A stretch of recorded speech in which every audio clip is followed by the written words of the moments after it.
गुरुदेव और माँ गायत्री के चरणों में कोटि कोटि नमन। आप सभी को प्रणाम। योग साधना के चमत्कारी परिणाम होते हैं। आइए जानते हैं कैसे। योग साधना का अपना विज्ञान रसायन शास्त्र या विद्युत विज्ञान की तरह ही है। रासायनिक कणों के सम्मिश्रण से नए गुण धर्म वाले पदार्थों के विनिर्मित होने की बात रसायन शास्त्री कहते ही रहते हैं। और ऋण तथा धन प्रवाहों का मिलन किस प्रकार विद्युत धारा का सृजन संचार करता है, ये विद्युत विज्ञानी बताते ही रहते हैं। योग विज्ञान का प्रतिपादन ये है कि आत्मा की असीमता तथा परमात्मा की असीमता के साथ घुल मिल जाती है तो सामान्य समझा जाने वाला मनुष्य अनेक दृष्टियों से असामान्य बन जाता है। योगी, तपस्वी, ऋषि, सिद्ध पुरुष, महामानव, देवदूत प्रायः इसी स्तर के होते हैं। शेर की खाल ओढ़कर कोई गधा वनराज बनने का प्रयास करे तो दूसरी बात है, पर यदि वस्तुतः आत्मा को परमात्मा स्तर के अनुरूप बनाने का प्रयत्न किया गया हो तो प्रगति के अनुरूप वैसी क्षमताएं जरूर ही प्राप्त होती जाएंगी जो सामान्य स्तर के लोगों में प्रायः नहीं पाई जाती। चरित्रवान सन्मार्ग पर दुस्साहस पूर्वक चलने वाले, लोक मंगल के लिए आत्म समर्पण करता, तत्वदर्शी, ज्ञानकारी एवं उपयुक्त नेतृत्व कर सकने में समर्थ व्यक्ति इसी स्तर के होते हैं।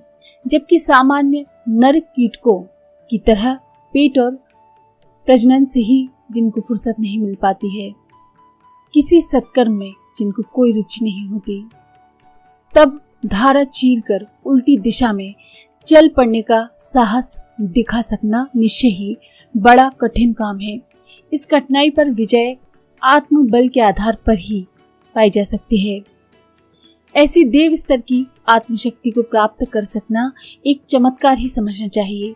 ऐसे सिद्ध पुरुष अपने व्यक्तित्व से जनमानस को उलट देने और युग के प्रवाह को पलट देने का जो कार्य कर दिखाते हैं, उसका परिणाम ही अणिमा, महिमा, लघिमा आदि के नाम से जाना जाता है। योग में कई शाखाएं ऐसी भी हैं जिनका आश्रय लेकर कोई विशेष व्यक्ति अपने शरीर या मन में असाधारण दिखने वाली क्षमताएं विकसित कर लेते हैं। इनसे भले ही उस साधक को या दर्शक को कोई लाभ ना हो, पर ये प्रमाणित तो हो ही जाता है कि योग साधना के आधार पर सामान्य स्तर से ऊंचा उठकर असामान्य बना जा सकता है। समय समय पर ऐसे कौतूहल देखने को भी मिलते हैं जिनसे योग साधना के द्वारा प्रत्यक्ष देखे जा सकने वाली असामान्य उपलब्धियों का आभास मिलता है। पंजाब के महाराजा रणजीत सिंह के समय एक योग चमत्कार संबंधी घटना का उल्लेख सर क्लावडे वोडे ने किया है। घटना 1839 की है। एक साधु ने भूमिगत समाधि लेने की अपनी विशेषता का परीक्षण कराया जो महाराजा की देखरेख में संपन्न हुआ। साधु के निर्देश के अनुसार उसे जीवित अवस्था में एक संदूक में बंद कर दिया गया और संदूक समेत साधु को जमीन में गहरा गाड़ दिया गया। गड्ढे के ऊपर से चूने का प्लास्टर कर दिया गया।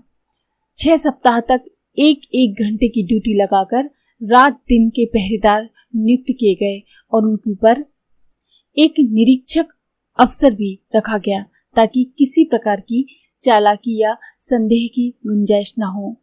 6 सप्ताह की नियत अवधि पूरी होने पर गड्ढा खोला गया। साधु निर्जीव था, फिर भी उसके पूर्व निर्देशों के अनुसार जीवन वापसी के लाने के प्रयत्न किए गए। हाथ पैरों के जकड़े हुए जोड़ों पर गर्म पानी की धारा छोड़ी गई, पीठ की मालिश की गई, माथे को आटे की गर्म पुलटिस से सेका गया, नाक और कान में भरी हुई रुई निकाल ली गई, आंखों में घी आंचा गया, पीठ और सीने पर हल्की मालिश की गई।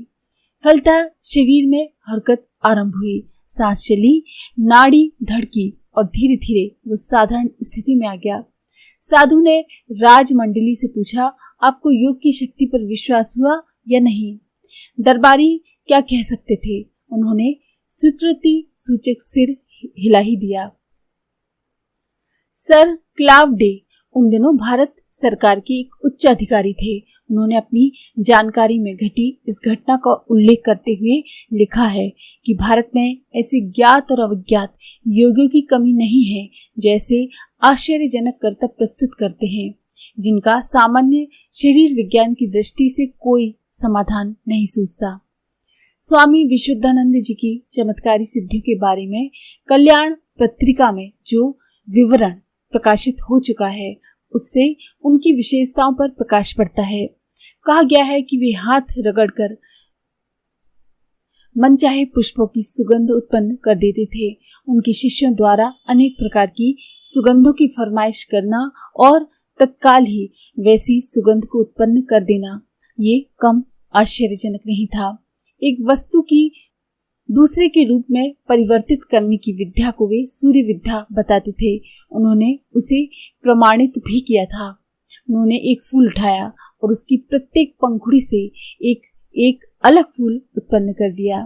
रुई के टुकड़े को सफेद से लाल रंग का और फिर पत्थर जैसा कठोर बना दिया। खजूर के हरे भरे पत्ते को उन्होंने पत्थर जैसा बना दिया। स्वामी जी का कहना था कि ये कोई जादू नहीं है बल्कि विशुद्ध विज्ञान है। सूर्य की सूक्ष्म शक्ति के साथ यदि साधना द्वारा संपर्क बना लिया जाए तो उसके सहारे प्रकृति के पदार्थों के हेर फेर करने की विद्या करतलगत हो सकती है। भारत में ऐसे योग अभ्यासी रहे हैं जो अपनी इच्छा शक्ति के प्रयोग से शरीर की गतिविधि में असामान्यता ला सकते हैं। अभी भी ऐसे योग साधकों की कमी नहीं है जो आश्चर्यजनक चमत्कार दिखाते हैं। कुछ समय पूर्व लंदन में एक भारतीय योगी ने सन 1928 में एक सार्वजनिक प्रदर्शन किया था। उसमें नाड़ी की गति को कम से कम 20 और अधिकतम 120 करके डॉक्टरों को आश्चर्यचकित कर दिया था। वो अपनी मांसपेशियों और त्वचा को इतनी कड़ी कर लेता था कि सामान्य हथियार के प्रभाव का भी उस पर कुछ प्रभाव नहीं पड़ता था। योग आत्मा और परमात्मा के मिलन को कहते हैं। मिलन का नाम ही योग संयोग है। जीव प्राय पेट और प्रजनन के गोरख धंधे में उलझा हुआ वासना तृष्णा की कीचड़ चाटता रहता है। आदर्शवादिता और उत्कृष्टता उसकी आंख से उझली बनी रहती है। उसी भ्रम जंजाल को काटने का नाम योग साधना है। शारीरिक बल वर्धन के लिए आसन प्राणायाम नीति धोती वस्ती आदि की प्रक्रिया अपनाई जाती है। मानसिक क्षमता के विकास के लिए ध्यान धारणा और प्रत्याहार की एकाग्रता मूलक साधना के प्रयोग किए जाते हैं। आत्मा और परमात्मा का मिलन सबसे ऊंचा है।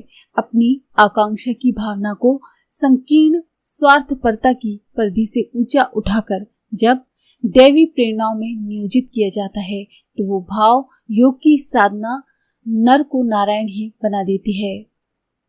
तब उसके चमत्कार बाजीगरी जादू की तरह जैसे न रहकर इस स्तर के होते हैं जिनसे विश्व में सुख शांति का संवर्धन संभव हो सके। आज के लिए इतना ही।